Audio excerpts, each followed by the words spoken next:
Hello friends, అందరూ ఎలా ఉన్నారండి? వెల్కమ్ టు చాణక్యాస్ నీతి. జీవితంలో ఈ విషయాలని బాగా గుర్తుపెట్టుకోండి.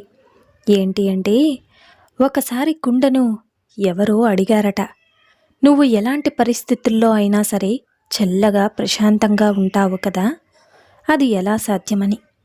అప్పుడు కుండ, నేనెప్పుడూ కూడా ఒకటే గుర్తుపెట్టుకుంటాను, నేను వచ్చింది మట్టి నుండి, వెళ్ళేది కూడా మట్టిలోనికే, మధ్యలో ఆవేశం, గర్వం అవసరమా అని చిరునవ్వుతో చెప్పిందట. నిజమే కదండి. ఇక అలాగే ఒక్క విషయం, జీవితంలో 3 విషయాలని గుర్తుపెట్టుకోండి. నీ మీద నమ్మకం లేని వారికి సంజాయిషీ చెప్పాల్సిన అవసరం లేదు. నీకు గౌరవం లేని చోట నువ్వు ఉండవలసిన అవసరం లేదు. ఇక నీ కన్నీళ్లకు విలువ ఇవ్వని వారి కోసం అస్సలు బాధపడాల్సిన అవసరమే లేదు. గుర్తుంచుకోండి, ఒక మనిషి జీవితంలో ఎదగాలంటే కష్టాలు ఆటుపోట్లు తప్పవు. సుఖానికి అలవాటు పడ్డం కంటే కష్టానికి అలవాటు పడ్డ వ్యక్తి ఎక్కడైనా సరే రాణించగలుగుతాడు. నీవు వయసులో ఉన్నప్పుడు కష్టపడ్డానికి సిగ్గుపడితే వయసు దాటాక బ్రతకడానికి ఇబ్బంది పడాల్సి వస్తుంది. ఇది భవిష్యత్తు తలరాతకి ఇచ్చే మాట. గొడవపడి మాట్లాడకుండా ఉండే కాలం పోయి, మాట్లాడితే గొడవలవుతున్నాయని మాట్లాడకుండా ఉండే రోజులు వచ్చాయి. నిజమే కదండి. ప్రతి మనిషికి కూడా ఏదో ఒక టాలెంట్ తప్పకుండా ఉంటుంది. నీకంటే తక్కువ టాలెంట్ ఉన్నవాళ్ళు ఇక చాలామంది నీకంటే పెద్ద పొజిషన్లో ఉండి ఉండొచ్చు. అలాగే నీకంటే ఎక్కువ టాలెంట్ ఉండి కూడా నీకన్నా తక్కువ పొజిషన్లో ఉండి ఉండొచ్చు. ఇవన్నీ పెద్ద మ్యాటర్ కాదు. ఈరోజు నువ్వు ఉన్న ఈ పొజిషన్ నిన్న వేరొకరిది, రేపు మరొకరిది కావచ్చు. కాబట్టి ఈరోజు నువ్వు ఉన్న ఈ పొజిషన్ను గౌరవించు, దాన్ని చూసి గర్వపడు, ఉన్నంతలో అనుభవించు, ఆ సమయాన్ని ఆస్వాదించు.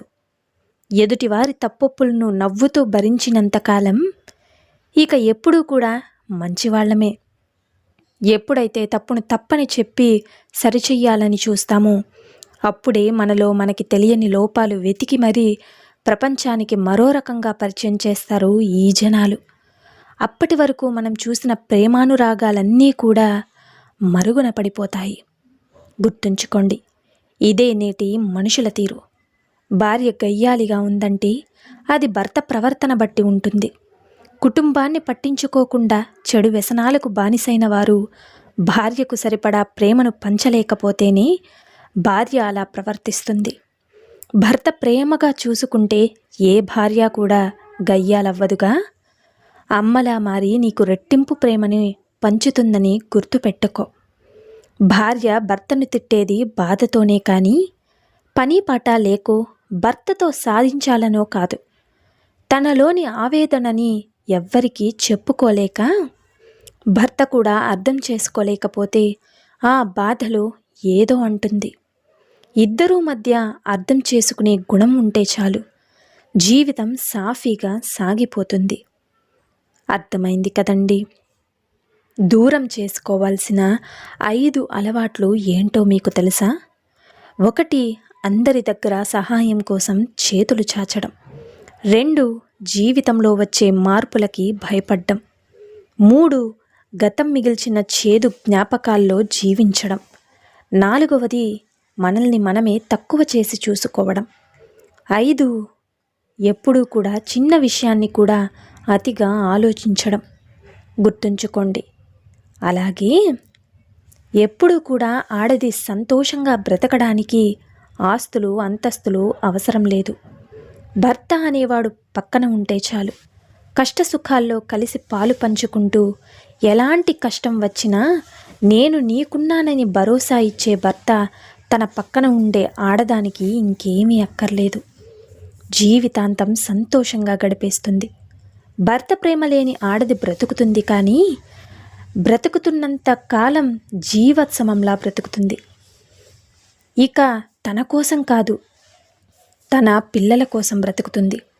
ఆ భార్య బాగుపడాలన్నా చెడిపోవాలి అన్నా ఆ భర్తే కారణమవుతాడు తప్ప తనంతట తాను నాశనం అవ్వదు. అర్థమైంది కదండి. బయట వారి దగ్గర మంచితనం పొందడం తప్పు కాదు, కానీ ఇంట్లో వారిని చులకనగా చూడడమే తప్పు. మౌనం అనేది అప్రాల్ట్ కాదు, అది నువ్వు అనుభవిస్తే తెలుస్తుంది. దాని ముందు సముద్రమంతా ఉప్పెన కూడా తలదించుకుంటుంది. నీవు మోసే భారమంతా నేను మోయలేను అంది. ఆకాశమంతా వెల్లువిరుస్తుంది. ఓర్పులో నన్ను మించిపోతావేమో అని గుర్తుపెట్టుకోండి. నేను చెప్పేది వినాలి అనుకోవడం ఎంత మూర్ఖత్వమో, ఇక నాకు ఎవరూ చెప్పనక్కర్లేదు, నాకు తెలుసుకోవడం అనుకోవడం కూడా అంతే మూర్ఖత్వం. పుట్టేది తెలియదు, పోయేది తెలియదు, మరుక్షణంలో ఏం జరుగుతుందో తెలియదు. తెలుసు అనుకోవడానికి మించిన అజ్ఞానం లేదని ఒక్కసారి తెలిసి మసులుకో.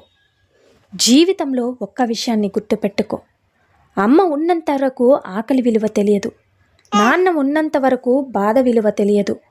ఆ ఇద్దరూ లేని రోజు నీ జీవితాన్ని ఎవ్వరూ కూడా పట్టించుకోరు. జీవితంలో ఆ ఇద్దరూ కూడా చాలా ముఖ్యం. అర్థమైంది కదండి? భర్త అంటే అవసరమైనప్పుడు చెయ్యి వెయ్యడం, కోపం వచ్చినప్పుడు చెయ్యి చేసుకోవడం కాదు. నిన్ను నమ్మిన వాళ్ళందరినీ వదులుకుని నీ వెంట వచ్చిన భార్యను కంటతడి పెట్టకుండా చూసుకోవాలి. అంతేకాని పెట్టిందే తినాలి, ఏమన్నా పడాలి, బానిసగా ఉండాలని ఎప్పుడూ కూడా అనుకోకూడదు. నిజమే కదండి? అలాగే భార్య మనసులో బాధను భర్తకు చెప్పుకుంటూ కాస్త ఉపశమనం ఉంటుందని అనుకుంటుంది. కానీ భార్య బాధకి భర్తే కారణమైతే ఇక ఎవరికి చెప్పుకుంటుంది? తనలో తాను కుమిలిపోవడం తప్ప. కాస్త అర్థం చేసుకో. ఇక ఎప్పుడైనా సరే ఒక అమ్మాయి మనసు అన్ని విధాలుగా విరిగిపోయినప్పుడు తను ఎలా ఉంటుందో తెలుసా?